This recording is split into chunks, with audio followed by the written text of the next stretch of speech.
মুখখান ইনকে কিয়া ফুলা লুচিৰ দৰে ফুলে আছনো কি হৈছে কচোন কলিহে মই গম পাম তোমাক কালি মই 5টা বজাত যাবা দিছলো না নাছলো তুমি 5টা বাজি যত কে গৈছ মানে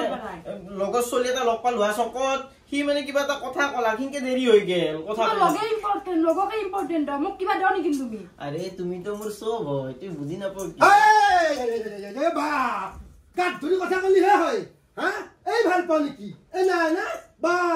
কালি ভাল পাইছা আজি তো এই কাহত বইছা মা বেবে কান্নি তাৰ পাছত মই ঠিক কৰি বিয়া দিম আপি এ মাইকে না কৰে তই এই কি হৈছি এনকে না কালি হ'ব এখন গুৱাহাটী চলি মানে মাহাতো সদায় আনবা চেষ্টা কৰোৱে আপোনাৰ ভয়েস সিস্টেমটো ভয় কৰে মাহাতে এই ভয়েস সিস্টেম ভয় কৰা কথা নকবি আমি গাঁৱত তিৰি হয় ডাঙৰকে কথা কওঁ সত্যৰ সদায় যায় গম পাইছা না ফাসাৰ ফুসুৰকে কৈ বিন্ধা দে মানুহ মই নহয় ফুলেশ্বৰী হা মই কিন্তু তোমাৰ মাৰ একলাখান সহ্য কৰি নাথকো দে বিয়া হবা ইচ্ছা আছে যদি ডাইৰেক্ট আইবা নালগে না বিয়া বাচ্চা ফকা সালা মুটি নেও বেটা সচ্চৰে ই বেটি মৰতে মাৰত পেছি বেটা ইয়ানা গতাই দেখা দে নেকি চলি তু চশমা পিন্ধিবলে চকুটো খানা দা তালে বিয়া বাগুজা বা বেটি